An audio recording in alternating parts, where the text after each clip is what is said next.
Fala moçada, tudo bem com vocês? Tudo tranquilo? Tudo em paz? Que coisa boa, que coisa maravilhosa. É o seguinte, agora nesse vídeo falaremos sobre a primeira fase da Segunda Guerra, que basicamente dura entre 1939 e 1941.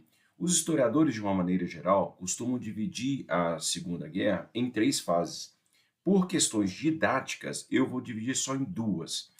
É um risco que eu estou correndo, mas é porque eu acredito que a Segunda Guerra ela é melhor vista não pelas fases, obviamente que dividir em fase é importante, mas ela é melhor vista nas frentes.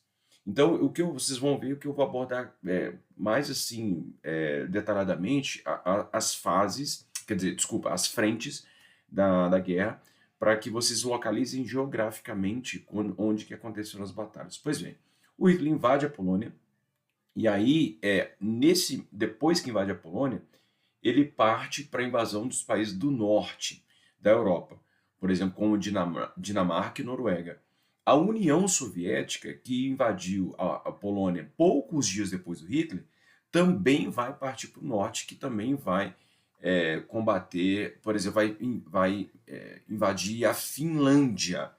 Só que os ingleses e franceses vão barrar a União Soviética no avanço dela sobre os países nórdicos. Isso é interessante, porque até nesse momento, Inglaterra e França estão combatendo o Hitler, quer dizer, vão começar a combater o Hitler, mas combatem também a União Soviética. Mas isso não significa, em hipótese alguma, uma aliança entre a União Soviética e o Hitler. É só a questão de oportunidade que esses países encontram para reaver territórios que eles julgavam como sendo deles, mas cada um ali observando muito rapidamente, quer dizer, muito atentamente o que o outro está fazendo.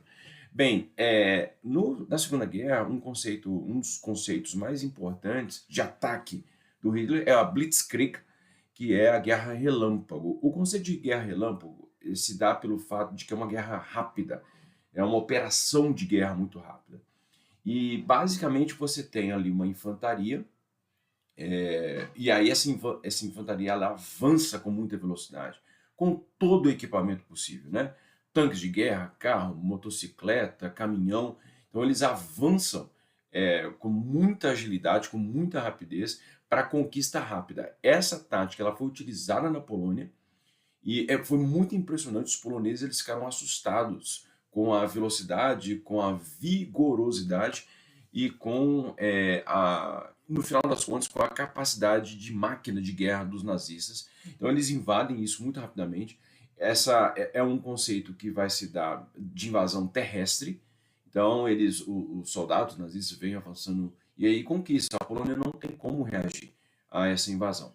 E aí, no norte é um pouco mais complicado, porque dependendo do ataque, onde que ele se dá, você não consegue fazer esse avanço terrestre. Então tem que ir com marinha, com aeronáutica, enfim, né, ataques aéreos, ataques do mar, mas o Hitler vai conseguir também atacar a Noruega e a Dinamarca. Por quê? A Noruega e a Dinamarca tinham ali germanófilos, e aí, portanto, o Hitler queria aumentar o escudo de proteção do seu território, do seu reino, né, o reino nazista. Então ele consegue, né, a Dinamarca e a Noruega. Entretanto, como eu disse no vídeo anterior, entrar nos aspectos da guerra, da Segunda Guerra, ali nos Balcãs, é muito complicado. No norte também é muito complicado, né, a chamada Guerra de Inverno, né? E aí eu também faço uma opção para não destacar isso, porque senão os vídeos vão ficar enormes. E como eu disse também, um dia eu vou fazer esses vídeos de todos os conflitos, de todas as frentes, de todos os países que aconteceram guerra. Quer dizer, não vou falar de todos porque é uma coisa muito grande, mas eu vou falar de países que tiveram bastante relevância, como por exemplo Dinamarca e Noruega. Bem, depois que então o Hitler controlou Tchecoslováquia, Áustria, Polônia, parte para o norte e consegue, agora a Europa, o leste europeu e o norte estão dominados. E aí o que o Hitler faz? Partiu França. E aí ele vem também com esse conceito de guerra relâmpago e faz uma invasão muito rápida. É uma coisa muito impressionante. E aí a grande diferença entre a Primeira Guerra e a Segunda é porque o Hitler vai fazer a mesma coisa que aconteceu na primeira, que é fazer o plano Schlieffen, passando pela Holanda e Bélgica, e ele vai, inclusive, conquistar esses territórios vão se tornar territórios nazistas, mas ele inova, porque ele vai passar também pelo sul. E aí ele consegue tomar a França. E é um ataque muito forte. A França não estava preparada para enfrentar aquela máquina de guerra tão grande, tão gigantesca, tão rápida, tão avassaladora que o Hitler mostrou. Então ele vai pelo norte e vai pelo sul. E aí ele consegue uma coisa muito impressionante, que é encurralar as tropas francesas no norte. E aí vem um bombardeio gigantesco, terrível, infernal, sobre as tropas inglesas e francesas que estão no norte da França, na cidade de Dunkerque, e esse bombardeio vai fazer com que o fim desse soldado seja inevitável. Era assim, era só esperar que em questões de horas eles iam morrer. Entretanto, uma coisa interessante, veio uma ordem direta do Hitler para parar, ou pelo menos para não continuar com a intensidade de bombardeio. E essa é uma discussão muito grande a respeito de por que o Hitler mandou, mas eu já li em algum lugar, que eu agora não me recordo, é que o Hitler tinha ali uma vontade de atribuir a si próprio a razão ou os louros da vitória sobre a França. Tanto é que o Hitler vai para a França. Porque a operação de guerra ela foi desenhada pelos generais. Inclusive, um dos generais mais conhecidos, que é o Erwin Rommel, ele vai assumir a liderança da tropa pelo sul. Então, portanto, uma, um, um gapzinho, um momento ali que a guerra não vai para frente, que a guerra, quer dizer, os soldados que estão ali no norte da França, eles não são bombardeados, e é justamente nesse momento, quer dizer, os ataques continuam, mas com menos vigor. Mas nesse momento, então, a Inglaterra ela vai fazer a maior operação de evacuação da história, que é a Operação Dínamo, em que os soldados que estavam ali na praia de Dunkerque, eles são evacuados por cidadãos comuns. Claro que navios militares foram utilizados, mas muito barco, cargueiro, enfim, o que você possa imaginar de cidadãos se empenharam corajosamente para trazer soldados de volta para a Inglaterra.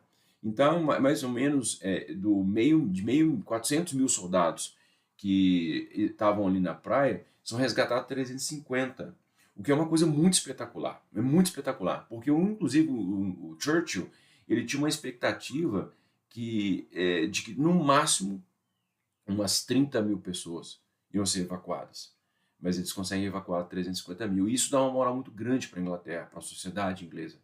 Isso vai mexer nos brios dos ingleses. E aí, portanto, eles serão os grandes protagonistas no combate contra o Hitler durante a primeira fase. A Inglaterra, de uma maneira muito heróica, ela consegue defender seu território, que depois da tomada da França vai ser duramente bombardeado. A, a Inglaterra vai então se defender ali e vai combater o Hitler em outras frentes. O Hitler, então, aí, como eu havia dito, ele vai até Paris, ele tira essa foto aí, fazendo turismo. Era a reavivação, o reavivamento de antigas rivalidades, que vem lá da época da Guerra Franco-Prussiana, né? Quando os prussianos tomam Paris, eles vão lá também, vão nos monumentos, aí depois eles partem para o Palácio de Versalhes, humilham a França, e aí depois a França vai humilhar os alemães, e aí depois os alemães humilham a França novamente. Então fica nesse jogo aí de ressentimento, né, entre franceses e alemães. E aí depois que uma coisa importante, muito importante, aliás, é que com a ocupação da França, a zona norte, quer dizer, a costa norte, né, e também territórios no interior, viram territórios alemães. Então é agora território alemão. E no sul vai ser fundada a França de Vichy, que é um território colaboracionista ao Hitler. Então, no final das contas, o Hitler consegue dominar toda a França, e a França, tal como nós conhecemos, ela deixa de existir. O Hitler vai montar uma blindagem espetacular, quase que intransponível, na costa francesa. E vai demorar muito para os aliados conseguirem retomar esse território, tá? Bem, eu havia dito para vocês que depois que o Hitler consegue dominar a França, ele passa a bombardear de forma implacável a Inglaterra, só que a Inglaterra faz uma coisa que foi muito certeira, foi uma coisa inesperada, talvez. Ele faz um contra-ataque, a Inglaterra faz um contra-ataque e bombardeia Berlim. Esse bombardeio ele é muito mais simbólico do que efetivamente militar ou tem danos militares significativos, mas mostra a fragilidade de defesa do Hitler. Então o Hitler vai ter que recompor as forças, porque ele sabe que a capital dele é vulnerável. O escudo que ele monta não foi suficiente para impedir, por exemplo, que os ingleses fizessem um bombardeio. Bem, a Itália nesse momento. A Itália, ela também está ali declarando guerra à França, ela ajuda o Hitler a ocupar a França, mas a Itália é um coadjuvante. Obviamente que ela tem uma grande importância, né, muito grande, mas só que ela é um coadjuvante ali diante da força e da estrutura de guerra dos alemães. Bem, aí o Hitler, ele está bombardeando a Inglaterra, vai continuar bombardeando, ele dominou quase toda a Europa, e aí o Hitler precisa de recursos naturais. Então, onde, por exemplo, para organizar ou para sustentar aquela máquina de guerra, ele precisava de petróleo. E onde tinha petróleo? No Oriente Médio. Então, o Hitler ele também, com a ajuda da Itália, ele tenta alcançar o Oriente Médio. Não consegue, a resistência inglesa nesse lugar é muito grande. E aí eu ainda estou falando da frente ocidental, tá? Quer dizer, esse conceito aparece agora, mas depois eu vou falar mais sobre ele. Mas é a primeira fase ainda, o Hitler tentando entrar no Oriente Médio, e ele percebe que não está fácil, e aí então ele vai para o norte, com Erwin Rommel, que foi um dos generais que ajudou na ocupação da França, da invasão da França, né? Bem, então o Hitler vai, e o Erwin Rommel, que é chamado de Raposa do Deserto, ele vai fazer uma guerra também muito impressionante contra a Inglaterra no norte da África. Os combates eles vão se estender quase que até o Egito. Então a Inglaterra fica protegendo ali o Oriente Médio, tanto no mar Mediterrâneo quanto ali no Egito, e aí o Hitler não consegue, quer dizer, o Hitler parte, né, para tentar invadir esse território, mas ele não consegue. E aí, como a guerra ela não foi do jeito que ele queria, o Hitler vai fazer uma coisa que ele não deveria, mas ele vai fazer. Mas o que ele não deveria fazer? Bem, para você saber o que o Hitler não deveria fazer e fez, você vai precisar assistir minha próxima aula, porque agora essa aqui já acabou. Tá bom, moçada? Qualquer coisa, pode mandar aí a sua dúvida, pode mandar aí a sua pergunta e pode também mandar o Pix, tá? Fazer um Pix pro tio aqui é muito importante. Meu Pix é 0